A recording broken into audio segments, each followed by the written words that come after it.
Hello and welcome to the Let's Fix Haiti podcast, where we are encouraging the reading, appreciation, and application of the 1987 Constitution of Haiti.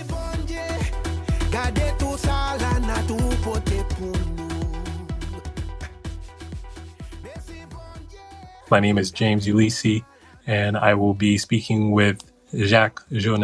So today, we are going to be jumping into more about Haiti and Haiti's constitution. Today, we're going to be talking about, would a new constitution change anything in Haiti? Haiti has a constitution that was written in 1987, and most of the things in it have not been implemented. So Jacques, can you tell us a little bit about the 1987 Constitution, what has been implemented, and answering the question, would a new constitution change anything in Haiti? Well, if we want to be honest, I cannot point out to you, to be honest, anything that has been implemented. If you look at it, the first elections held under that constitution was the elections of 1990, and that election did not even implement what the Constitution requires. As an example, the Constitution required for people to have, for the departments, each Haitian department or each department in Haiti is autonomous and independent and is governed by 5 people that are elected for that department from the people in that department and become to direct that department independently from the national government with their own bank account and so on and so forth for that department. So that department basically is autonomous, the same way a state in the United States govern its own state with a governor. Instead of a governor in this case, the Haitian Constitution of 1987 refers to it as 5 members that would be elected, and that council of 5 people will then run that state and organize everything for that state. And then they would have total independence to do what they need to do, even though there are things, of course, that are national, which the Constitution also spells out. Well, it so happens that even at that moment, for that first election, for whatever reasons, they ignored. They held elections for president, for deputy, for senators, and whatever. And for mayors, they did not hold elections for those people that will govern each state independently. And you ask yourself, why would they not have done that at the same time? Well, one is, and I'm going to point out to Haitians themselves, but also the international community who supported Haiti in that elections and probably helped finance, if not totally finance those elections, probably decided not to do it. So they are blamed you can point out to a lot of people and point the blames out, but then the Haitians themselves did not choose to do it. And what Jacques is referring to there is Chapter 1, Section D of the Constitution. I have pulled it up, and it talks about departments. Let me just read through some of these articles and to see if none of this is being applied. So for an American listening, it would be like having states in the United States. We have 50 states. Haiti has 10 departments. And it says that the department has legal personality and is autonomous, as you were saying. Each department is administered by a council of 3 members elected for 4 years by the departmental assembly. Members of the departmental council are not necessarily drawn from the assembly, but they must be Haitians and at least 25 years of age, have resided in the department 3 years before the elections, and undertake to remain there during their term, enjoy civil and political rights, and have never been sentenced to death, personal restraint, or penal servitude, or the loss of civil rights. And it continues on, and it talks about how it's not associated. It is associated in its work by a departmental assembly, and it talks about how about other I guess procedural things. But so this right now the departments don't function this way, is what you're saying?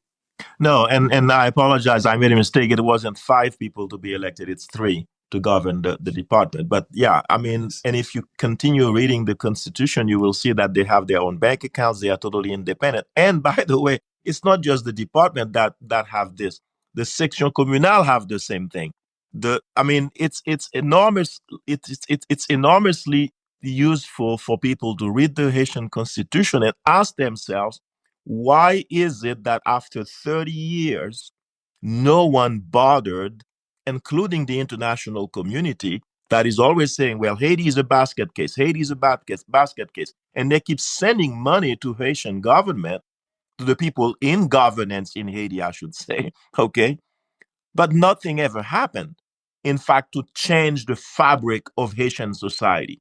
And yet we keep sending money and sending money and sending money as if the money that we are sending basically relieve us from the kind of what I would say the humane responsibility that we have to to ask the hard questions to the leaders of Haiti, those in power in Haiti, those that are responsible for the Haitian society. Why don't we ask them, why haven't you done this over the past 20 years? I'll give another example. You take an article from which I think I shared with you this morning, an article from the Miami Herald talking about how Mr. Voltaire, who is presiding the Council of President in Haiti currently, asking Alba for money because he claims and his whole purpose there is, oh, we have the country is in bad financial positions, and we are in crisis. We've been in crisis ever since I can remember, it seems. Why are we constantly in crisis? And it seems to me it's because in Haiti there is a view, I would say there's a view that, oh, if we build an institution we're gonna be okay. No, men makes institution don't make men, period. So if you have a bunch of ignorant people or a bunch of crétins, a bunch of people that are not really patriot, they're never going to govern properly, and they're always going to go to the same kind of formula. Let's ask for money. Let's ask Venezuela. Let's ask the United States. Let's ask, whomever we can ask. Let's ask Canada. Let's ask friends for money. Let's beg. We're a bunch of beggars. Instead, we cannot say, wait a minute, why don't we plant? Why don't we grow food? Why don't we go in the sea and fish? We just don't understand, and I can't comprehend it, okay? I have to Mhm. say, I can't comprehend it. Why on earth do we keep asking people for money when we can grow our own food and take care of our own selves? Why don't we do that instead? And why is it that the international community keep acquiescing to our requests for Mm. for aid? Why don't you tell Haitians, no, stop messing around, get your act together, grow your own food? Because, in fact, the kleptocrats who control Haiti have people in Washington and in Canada and in France and all the capitals of the world, the so called friends of Haiti, and they are lobbying those governments not to do the right thing. Because why? Because they are importers of goods and services. So, therefore, it is beneficial to them to not have a fledgling economy in Haiti because they want to keep importing their goods. And how do they say that? And you said, well, that doesn't make any sense because Haitian doesn't have money. Why are they doing this? Well, because they know there's a Haitian diaspora who has $4 billion that they send to Haiti, according to stats about every year. So they are getting that $4 billion. They are getting that money. So they don't need much. $4 billion a year that comes to their coffers. they are happy as lark. The rest, they can care less. So if they have gangs in the streets, it doesn't matter to them because the diaspora will keep sending that money. In fact, probably will send more money. So they keep doing it because they know there's a way for them to keep making money doing nothing to enrich the lives of Haitian citizens and the Haitian people because they don't care. They just care more about the money because that's the point. The point is they love money more than they love Haiti. They love money more than they love the Haitian people. So Mm. therefore, anything that gives them their money that they want so much and they love so much, they'll do, regardless of what it is that they have to do. That's what they'll do. And we all know, you and I, James, we know what most people don't realize because most people think, money is the problem. No, money is not the problem. I love to make money, but I don't love money because the scriptures is very clear. It's not money that is the problem. It's the love of money that is the root of all evil. With everything you're talking about, bringing it back to the Constitution, are there concerted efforts being made?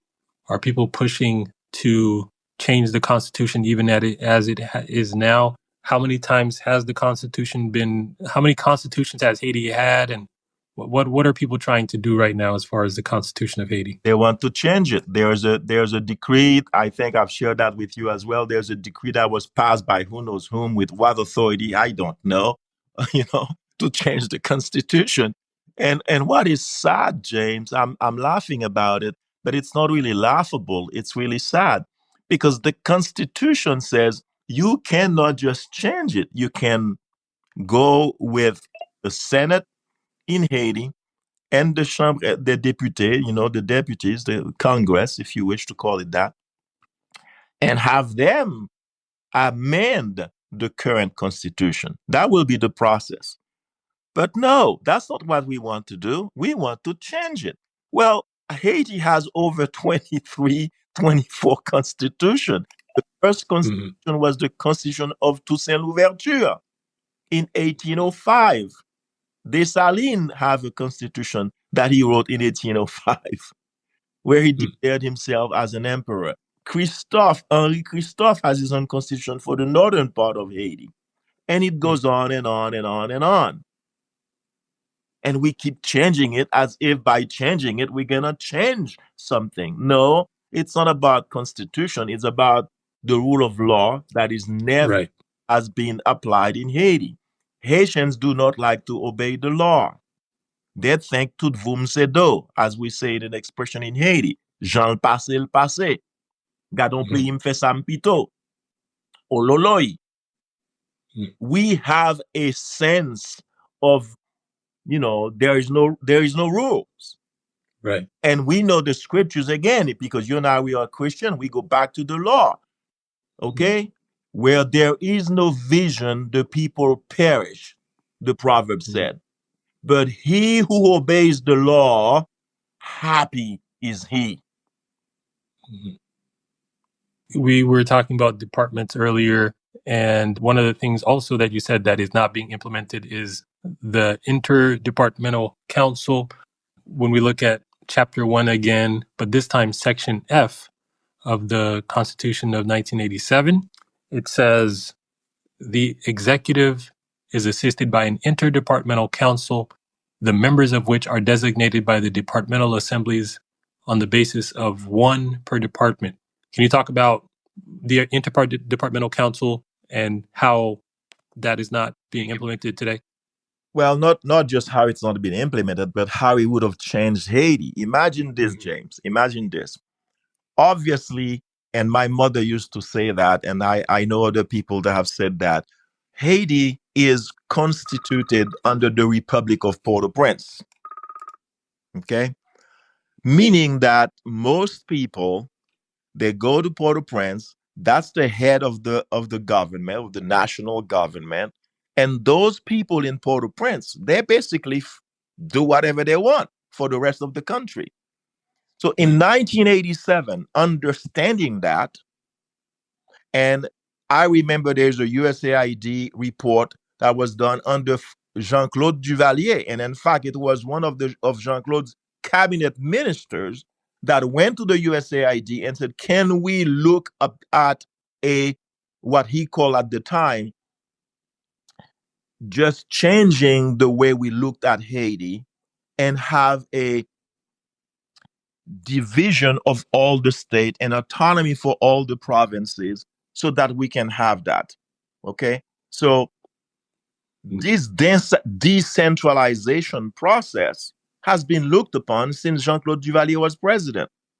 And there's document talking about it, like I said. And then in the 1987 Constitution, they basically realized this is a good thing. So they said, okay, let's have this in the Constitution now. Let's make it the law of the land to have the department autonomous. Mm-hmm. We never implemented that either. Why? Because the people in Port-au-Prince, and I can tell you, I remember a good friend of mine was one of the members of Congress, a deputy of Pétionville. Mm-hmm. And in fact, I believe he's the father of the current prime minister of Haiti. Okay? Alix Fizeme. Okay? Nickname Boulon. Boulon and I, we were in Canada together in Montreal. We were friends since Haiti, but when he came to Montreal, I was also in Montreal, so we had a good friendship. When he became a deputy for Pétionville, he worked under decentralization law. Everything was done, everything was passed, everything was ready to go. And at the time where he was about to produce that so they can vote on it, they did a switcheroo. And they changed the law.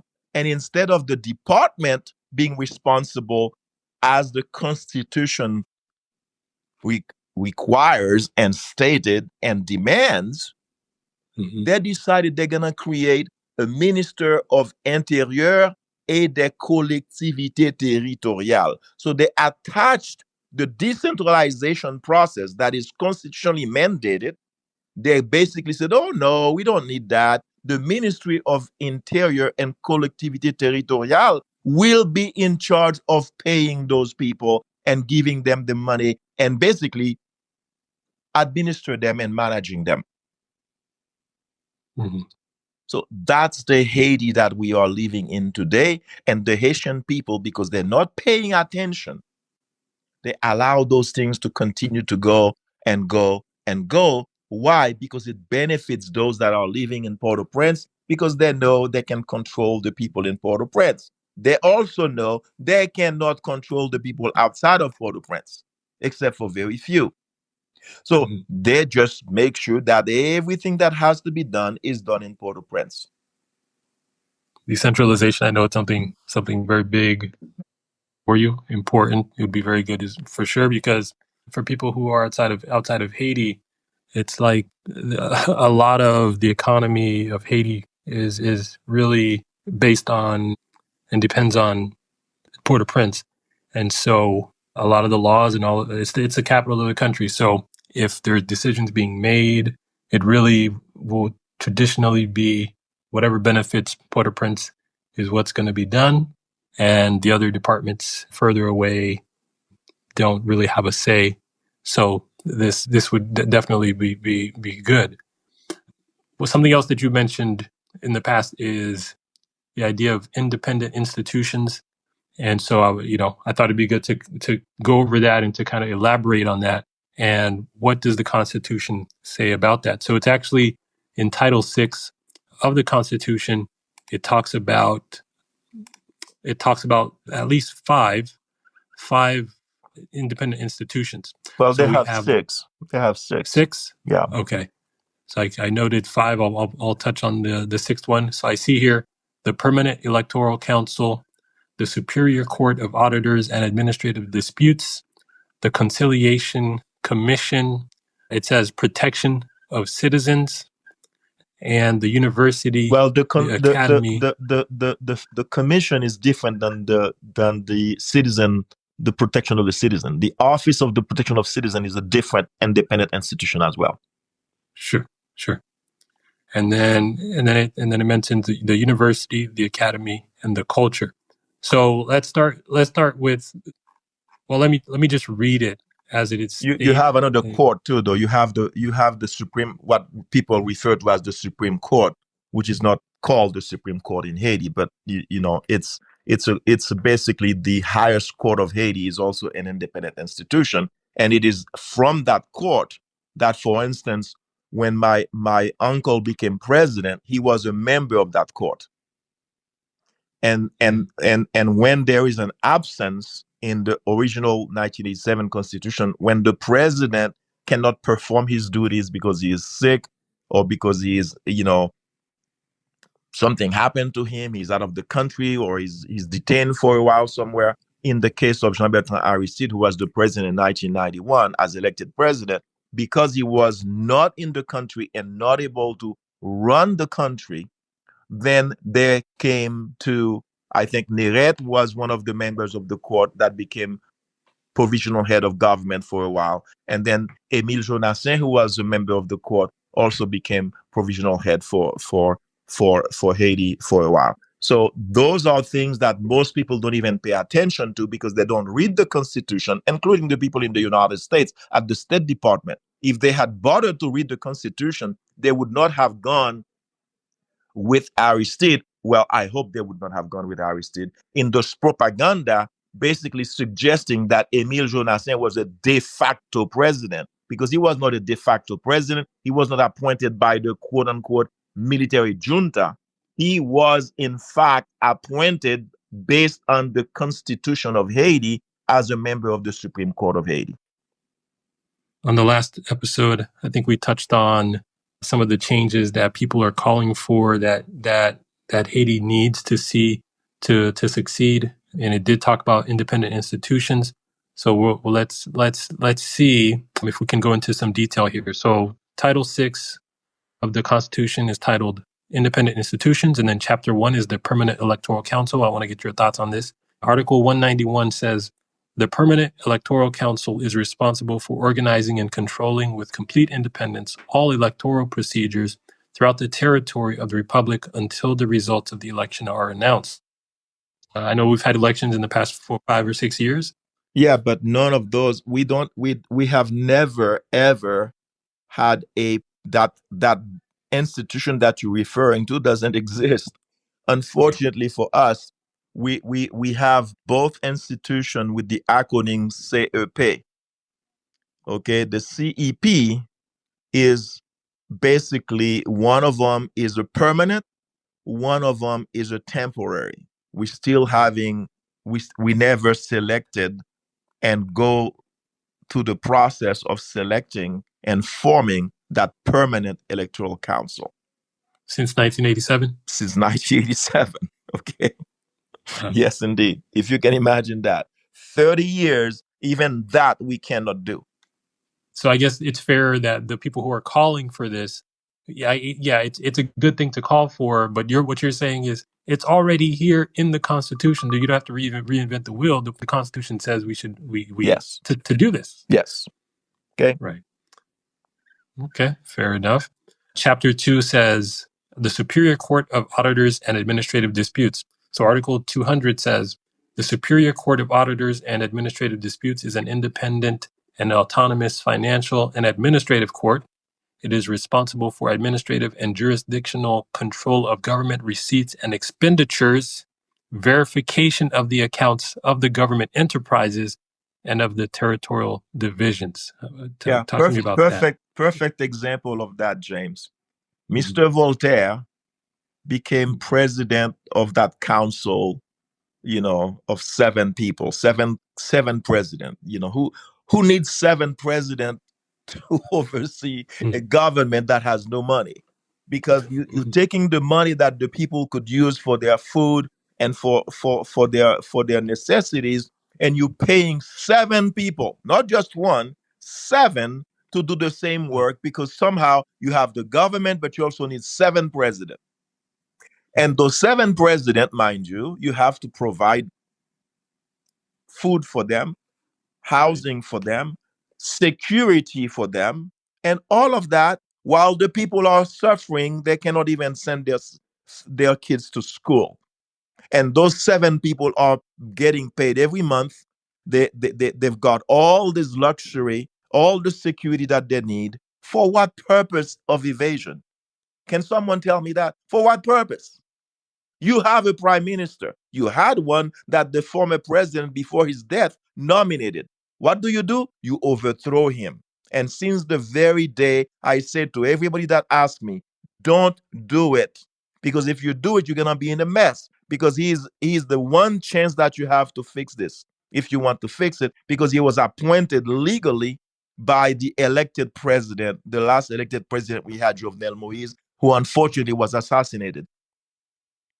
Why do they do it? Because that's what they want. They want the chaos. Because when there is chaos, they make money. When there is chaos, they just get their powers and they get their people in, and so on and so forth. You take the example of Mr. Voltaire. It is the same Mr. Voltaire with him, Leslie Voltaire, Leslie de la Tour, and Leslie Péan.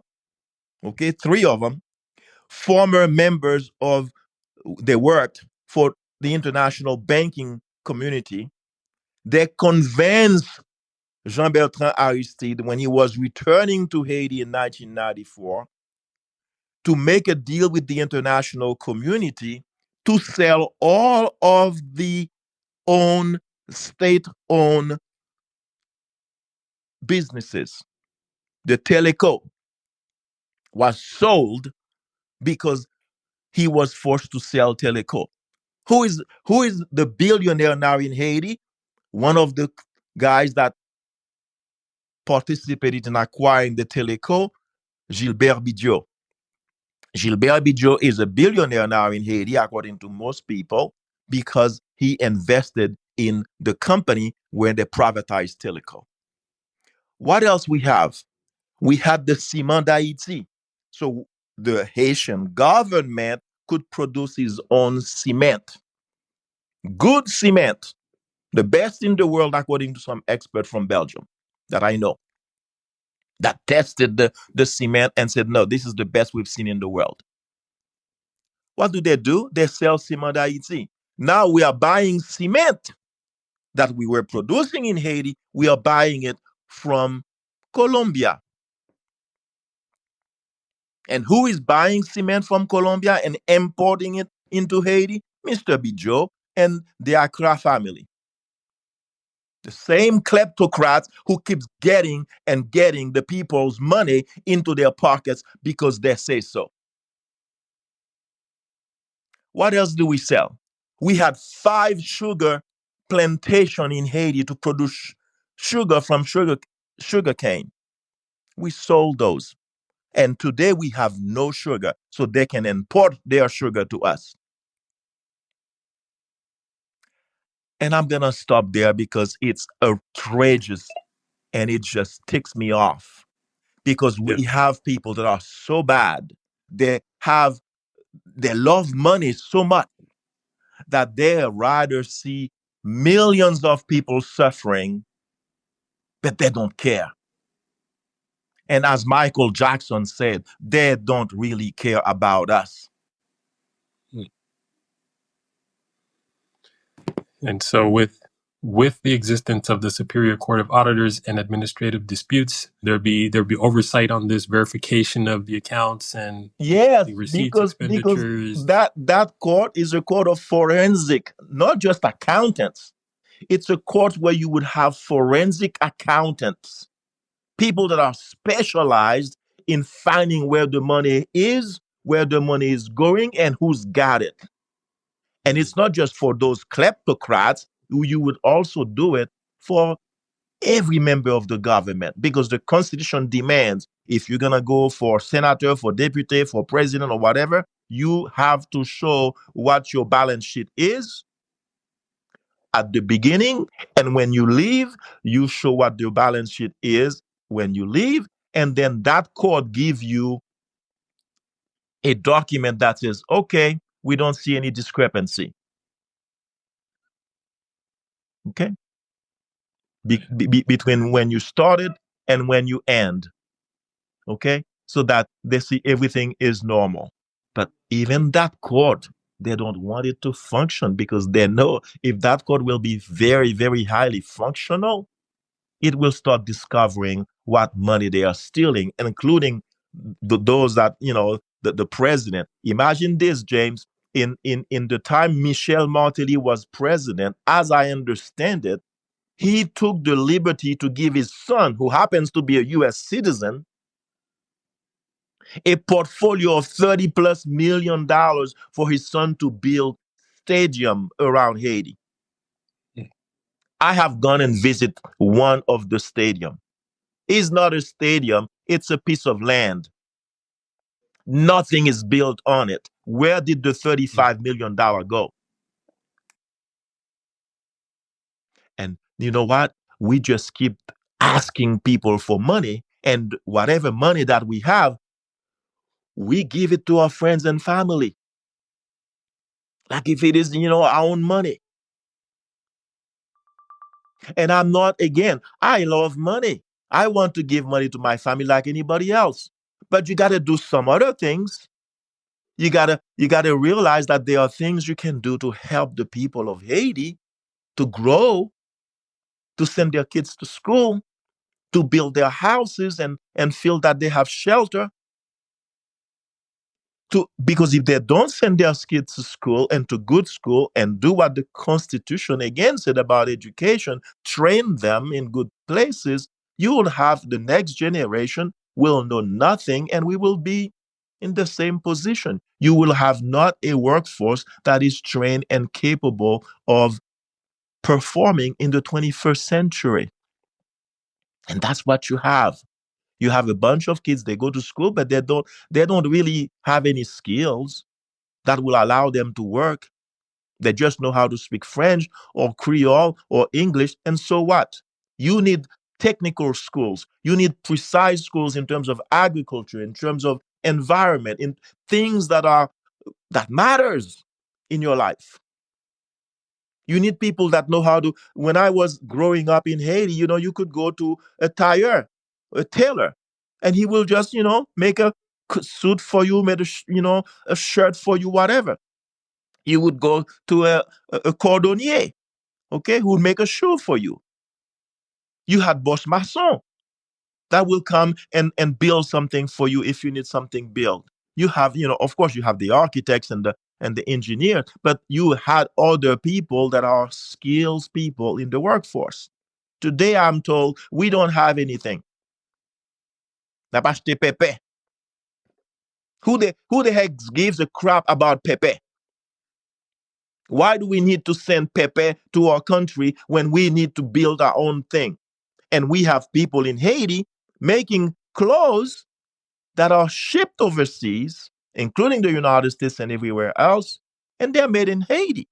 But they cannot even pay for their rent because they don't pay them enough money. We are messed up as a society, and we need to fix it, and we can fix it. We just need to say, you know what, enough is enough. Let's fix this. So Title 6, Chapter 3 is titled The Conciliation Commission. I'm going to need a lot of help to understand this one. I don't know if it's a simple thing or a complicated thing, but it says in Article 206, it says the Conciliation Commission for settling disputes between the executive branch and the legislature and the two houses of the legislature. And its members are as follows. A, the president of the Supreme Court, which is the president, the president of the Senate, which would be the vice president, the president of the House of Deputies, which would be a member, the president of the permanent electoral council, which would be a member, the vice president of the permanent electoral council, which would also be a member, and finally, two members designated by the president of the republic would be members. What is this conciliation commission? What is the purpose, and is it implemented today? Well, as an example, no, it's not. As an example, James, when Jovenel Moise was president, his prime minister, I think it was Jacques Lafontaine, medical doctor, who was prime minister at the time. They looked at raising tariffs on gasoline, if I remember. And the people disagree, and Jacques Lafontaine was asked to resign. The thing about it is that if they had read the Constitution, they would have realized that the one place the Constitution said that the president and the government of Haiti can impose taxes anytime they so desire and needed is under, I think, Article 113 or 117, one of those that I can certainly look at the reference for you before we go. But at the end of the day, the president and his government had a right to do that. But the people, including the senators and the deputies, not knowing that, and the president himself and the prime minister not knowing that, apparently, they backed off, and the prime minister went in front of the he resigned because people in the parliament were saying he did something that he shouldn't have done, and blah blah blah and blah blah blah. Well, he had the legal authority constitutionally to do that, but he didn't know, apparently, so he resigned. He did not need to resign. He should have given them a lesson in the constitutional law saying, no, I have that authority, you don't. That's the one place the Constitution says I can do that. But again, here we are. We don't read the thing, and we think we're going to govern by, I don't know, by intuition or something. We cannot govern a country without learning what the Constitution of that country for the time, whatever it is, says. Haiti has a constitution since Toussaint Louverture wrote his first constitution. Then Dessalines did one, and we've got 23 of them out there, if not 24. And we keep changing the Constitution, pretending somehow by changing it, we're going to fix it. No, it's by obeying it, you're going to fix it. It's not by changing it. You've got one, learn it, teach it to your people, and follow it. That's what you need to do. And if you want to change some things about it, then do what it says, how you proceed to change it. That's what it is. But no, in Haiti, everything is coup d'etat, coup de force. Let's just throw the government away. Let's just throw the constitution away. Let's just start from scratch. It's always a perpetual recommencement, as we say. We always want to start from scratch. Oh, let's start anew. As if by starting anew, we're going to fix it. You don't fix it because it's not the problem. The Constitution of Haiti is not the problem. The problem is no one wants to respect the law in Haiti. That's the problem. One example of that, James, is a very simple one. You have people in Haiti that they said, oh, I don't agree with this, what the government just did or what the government just said. Let's have a group of people take the streets. Okay. Well, the Constitution says to do that, you have to go to the police, like you do in the United States. You go to the police of wherever you're going to walk around, in whatever city.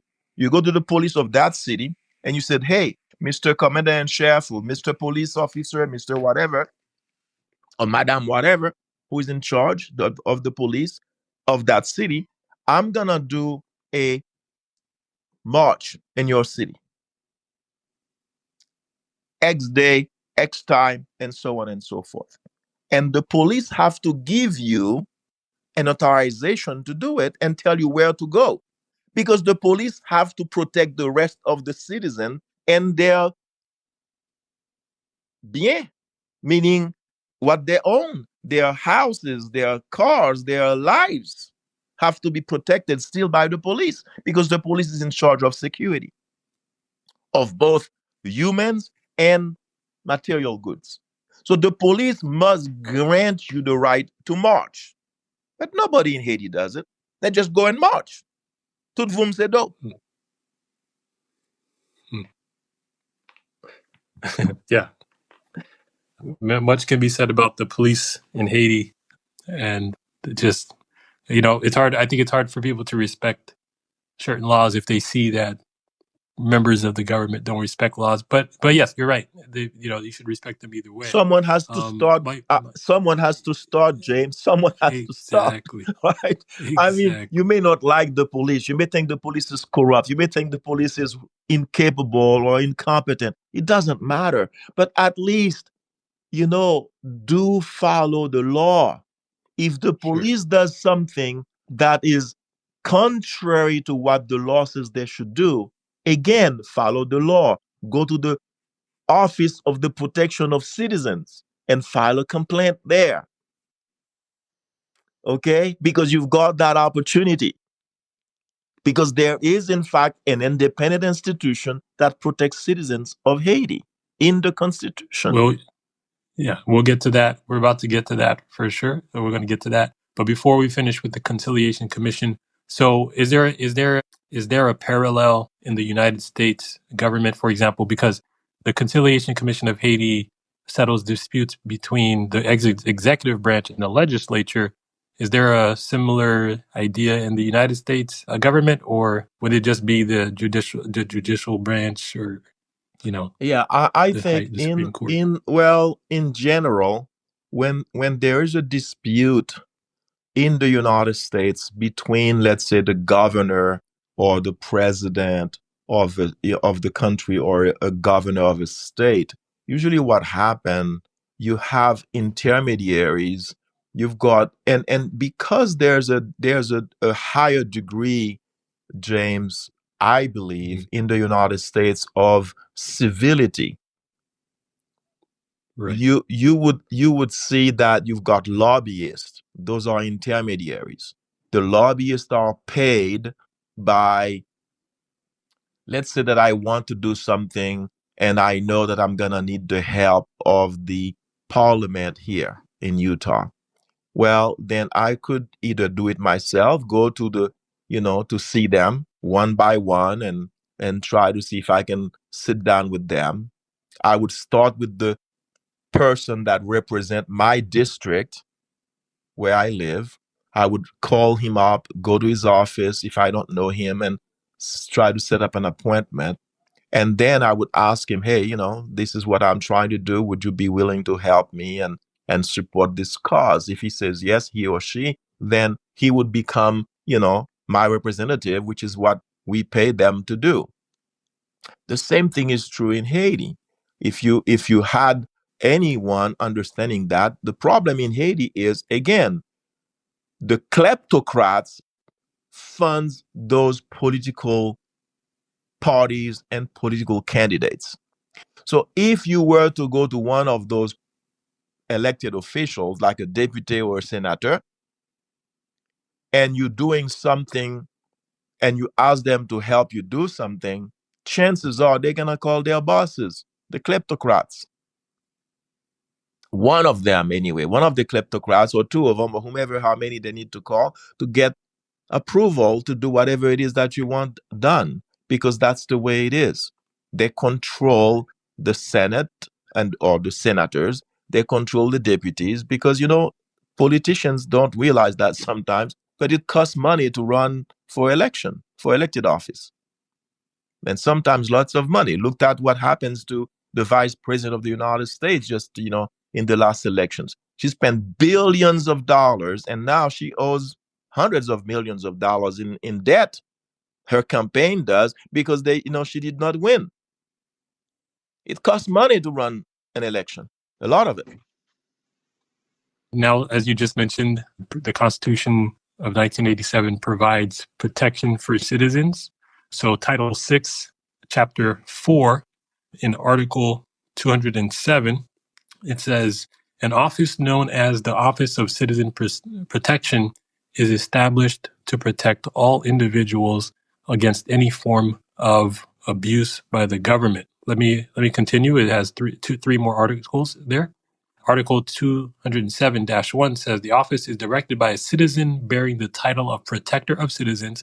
He is chosen by consensus of the President of the Republic, the President of the Senate, and the President of the House of Deputies. His term is 7 years and may not be renewed.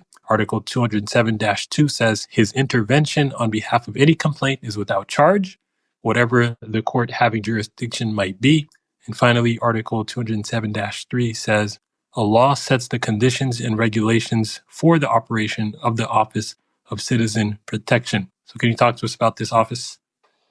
Well, when you read it, James, as someone living in Haiti, how do you feel about what you just read? It's a beautiful thing, right? It's a beautiful thing because every government is prone to abuses because power corrupts and absolute power corrupts absolutely. So one of the key elements is that you take someone, you said, listen, you're gonna be there for 7 years, and you cannot be renewed. So the person knows that they're gonna be there for 7 years. They cannot be fired or anything like that, and they can defend the regular citizens of Haiti against the government or against anybody else that is trying to beat up on that citizen. It's a beautiful thing, but it's never been implemented.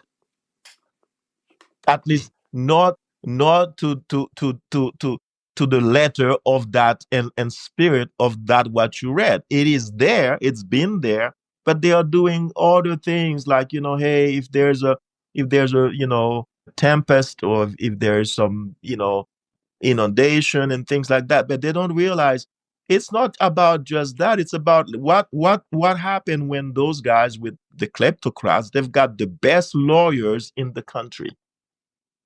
If you are a little guy and you're trying to defend yourself, because they've got those big law firms and all the big notary public that they have, they can take your property and really just take you to the cleaners because they can, to the law. Well, the only defense you have would be for you to have equal amount of money to go and defend yourself with the best law firms, which they already have relationship with. Those law firms won't take you because their clients are the big guys. So you won't get the big firms to take you as a client, right? Because they would have a conflict of interest. So you've got one institution that could defend you and defend you with the best lawyers and the best legal minds in the country. That will be the Office of Protection of the Citizen. But even the Haitian people not realizing that, and the government that has passed since 1987, do not even understand and appreciate the fact that that institution would be the best institution for the Haitian people to have and to know about. And you should have, satellite offices of that protection of citizens across the country to basically help people defend themselves, the little guys defend themselves against the kleptocrats and their friends and their families. That we don't even have the decency because we never read the dang thing. And if we did read it, we don't even care to apply it. We don't see the point. And the point is, this is a regulatory process for you to have a better society. It's a shame it hasn't been implemented. As far as these independent institutions, this is chapter 5. This is the final one. It mentions the university, the academy, and the culture. So this is, again, Title 6, Chapter 5. It says, higher education is free. It is provided by the University of the Haitian State, which is autonomous, and by the superior public schools and superior private schools accredited by the state. So I'll stop there. There are, maybe 15 additional articles, sub-articles there. So what can you tell us about the idea of an independent institution as far as the university, the academy, and the culture? Well, essentially, what you want to do, you don't want any kind of politics inside the university and the academies and the cultural, capacity that you have. You don't want any interference in that because you want those things. And a professor and of university, you want that professor to be totally, you know, independent, because he or she feels that no one's going to come and tell him he cannot say this or cannot say that, because there's a certain freedom of expression particularly granted to professors and university scholars, so they can explore and experiment and do research in all kinds of situation, and you don't want them to feel like, hey, I can't say this, I can't do that, I cannot do the other because someone might come and do this to me. Okay, that's Hmm. what it is. And would we say, what can you say since 1987 as far as the university being independent, being an independent institution? Is this probably the most independent part as thus far? They have not, well, I don't think they have been really that Hmm. independent, to be honest. Yeah. I don't Mhm. think so. Yeah. What would be an example? How could you determine what have you seen that makes you say that? Well, I mean, I haven't seen much because I haven't been close by, but my brother Jean did try to help, basically created a partnership between Syracuse University and the state university in Haiti, and they build an entire, what you would call, technically advanced room for them. They invited students to get their degree. Some students master's degree, some students doctorate degrees, and the university kind of dropped the ball. I mean, the University of Haiti, after 2 3 years of doing it, and those are offering grants, everything paid to those students. The seven or also maybe more, Jean could tell us, but I don't know the numbers of students that came. But those graduate students are, some of them have PhDs now, some of them have master's degree, but they did extremely well. In fact, Jean was just telling me a story the other day about one of them did not really have a lot of English. Okay, Mhm. so but Jean reviewed his capacity intellectually and his background, his academic training and things, and thought that, give him a chance, even though his English was not, he was not fluent in English. Well, he killed it. Mhm. He killed it because we've got a bunch of smart people in Haiti. They are very bright. But if they don't have ways to get to graduate school, I mean, and I don't want to suggest that a back is not a good thing. Of course, it's a good thing, but I'm gonna tell you because in my graduate school program, one of the things I studied was education in the United States, as an example. Okay, let's take the United States. You are a U.S. citizen. You tell me how many people in the United States, out of the top of your head or because of knowledge that are basically functionally illiterate. How many you think? I mean, not maybe I don't know, 5% of the. So 5%, a country of 300 million, 15 million? May I mean, yeah, it sounds like a lot. I don't know. I wouldn't think it was a lot though. A lot of people go to school. Okay, James. Believe it or not, in the United States, you have over 100 million functional illiterate citizens since the 2012. Mm, And it's keep going today. right. And the reason that you realize and you see that the United States social and economic construct is, taking some hits sometimes nowadays, it's because, in fact, you do have a lot of illiterates and people, and I'm going to say it in Creole because I think it's funny. People have to say, analphabet pabet. Javier Aristide, when he was president, used to say that. I agree with him. Analphabet pabet, mais peuple analphabet. Mm, C'est pas que yo bête, non, mais analphabet. mm, So what do you have in Haiti? You have an alphabet society at large who doesn't have skills and who is not. Voyez l'école. Okay, y'all l'école, you fait I don't know, 7 years or whatever it is that they go in mm, secondary school and whatever. And then what? They know nothing. They know how to read and write. Yeah, so what? Do you think read and writes today gives you capacity to build a society that is flourishing? No, you need more than that. You need to get things about, do you know how to use a computer? Do you know how to search on the internet? Do you know how to do things? Do you have any technical skills? Do you have any hands-on skills? Do you have any work habits? Are you producing good mechanics for cars? Because the cars today are not the same cars they were, 20 whatever years ago, because now they have a bunch of functions that are totally computerized. Do you have those people in your society? If the answer is no, you've got issues, serious issues. On the topic of education, I know you've mentioned the baccalaureate and the Constitution. Can you touch on that? And what are your thoughts on that? Well, if you go to the Constitution, section F of the Constitution tells us exactly what the Constitution suggests in terms of education. Let's focus on agricultural training. Let's focus on, you know, technical training. Let's focus on vocational training.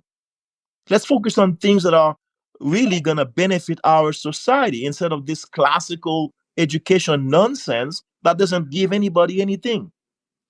And I think you were saying that the Constitution doesn't say, because currently people are still taking the baccalaureate one and Yes, two. baccalaureate and baccalaureate 2. In 1987, the Constitution said, stop that nonsense. This is what you need to do everywhere in the country. We just don't do it because we don't feel like it. And it benefits a bunch of people that do not want the country to change.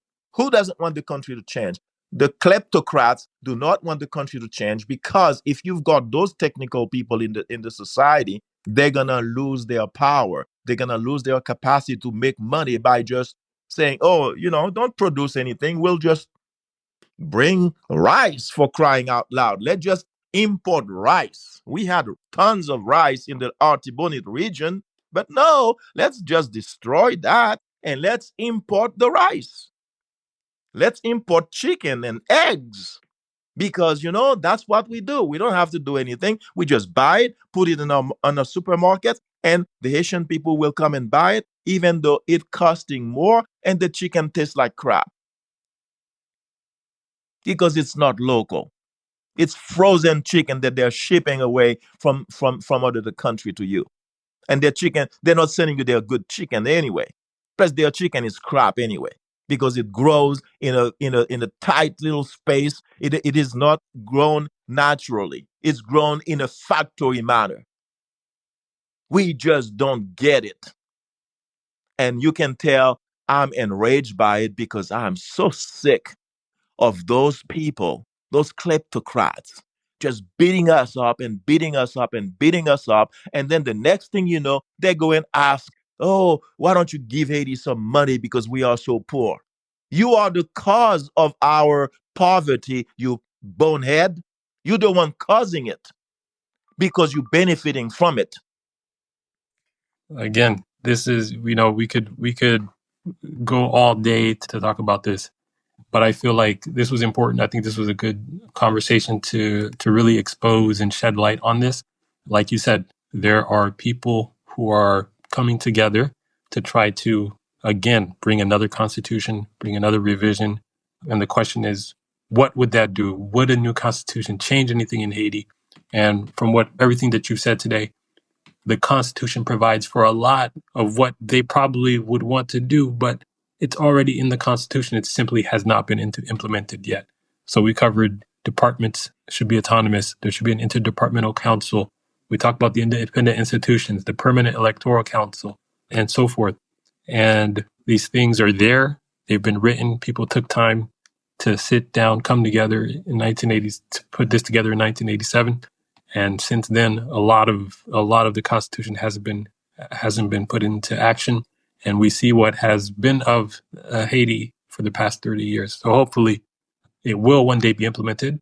And then, if there are amendments to be made, or if they want to change things, as you always say, go through the process to make it legally by what has been provided in the Constitution. Yeah, and So this is keep in mind, James, sorry to interrupt, but keep in mind, sure. one of the things is the Constitution was written in 1986. the reason we refer to it as the 1987 Constitution is because there was, in 1986, after it was written by a group of people, very well known people in the country, from all different kinds of walks of life, gathered together for a lot of time to write it. After it was written, it was put to the vote in Haiti in 1987. Just that. And the people voted, if I remember, more than 50+% of the Haitian voters went to the polls and voted for that constitution. So what have we done? We've told all of those people that went to vote for it, they don't matter. You don't matter. I don't care that you vote for the constitution. I'm not going to follow it. And there is a saying in Haiti, and I remember since the 1990s, I've been talking to people about why don't we read the Constitution? Why don't we just obey the Constitution? And they will say to me, Jacques, you don't know because you've been living overseas and you just naive. Constitution, c'est papier, bayonet, c'est fait. Another good conversation, Jacques. I want to let everybody know that this is an initiative of the Haitian Development Network Foundation. And the Let's Fix Haiti podcast is, again, just trying to, get people to read what is in the Constitution. And what is the Haitian Development Network Foundation? It is 501c3, IRS registered public charity, and all donations are tax deductible in accordance with IRS regulations. You can find out more at hdn.org. And Jacques, again, it was a pleasure. And I know the next conversation is going to be just as lively and informative for the people. Well, I appreciate you, James. I love you, as a brother. So I appreciate you taking the time to do this because I think, I know you have other things to do. Okay. So, and I really appreciate it. I hope the people that are listening to you and me appreciate the fact that, you taking your time to do this because you care, not because you're making money doing it, not because in anything else, because you care. And you care because you're a Christian and you believe that the Haitian people that are brothers and sisters of ours, they deserve better. They really deserve better. God did not make them to be suffering that much. And we will do, at least I know you and I, we've committed to do whatever we can to support them and to help whatever we can do to help. So I want people to appreciate what you're doing, okay? Absolutely. Much appreciated. Thank you, Jacques. All right. So have a good one, everyone. We'll catch you in the next one. Thanks, James. Take care, Jacques. You bet. You too, brother.